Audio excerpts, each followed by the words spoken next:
চতুর্থীতে শুরু হয়ে গিয়েছে উৎসব, আর ধারে ভারে ভারী পুজোর উদ্বোধন মানেই এখন ভিআইপি সমাগম। স্বাভাবিকভাবেই ভিআইপিদের মধ্যে এগিয়ে রয়েছেন রাজনীতিবিদরা, কোথাও মমতা বন্দ্যোপাধ্যায়, কোথাও আবার সোমেন প্রদীপ।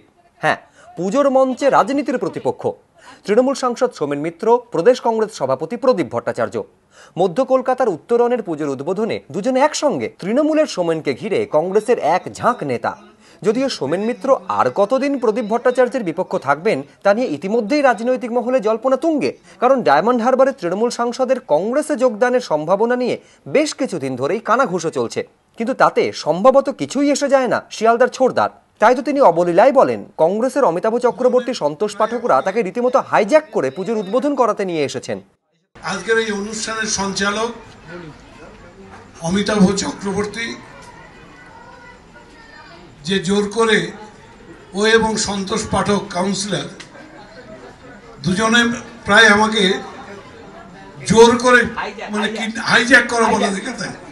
আর তৃণমূল সাংসদকে পাশে দাঁড় করিয়েই রাজ্যের বর্তমান পরিস্থিতি থেকে মুক্তির জন্য দেবী দুর্গার কাছে প্রার্থনা সারলেন প্রদীপ ভট্টাচার্য। যে অত্যাচার অবিচার ক্রমান্বয়ে চলছে, সেই অত্যাচার অবিচারের হাত থেকে বাংলার সমাজকে মুক্ত করার জন্য শুধু আমাদের এগিয়ে গেলে হবে না, মার কাছে শক্তি প্রার্থনা করতে হবে। তাই চণ্ডীর সেই স্তোত্র দিয়ে আমার কথা শেষ করব।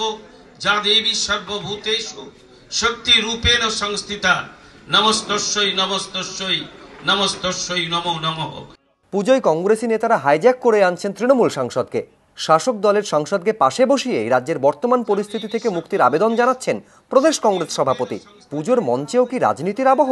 পুজোর মঞ্চে কি আগামীর রাজনীতির ছবি? উত্তরটা পুজোর 4টে দিন পরে খুঁজলেই হবে। সমিত সেনগুপ্ত, এবিপি আনন্দ।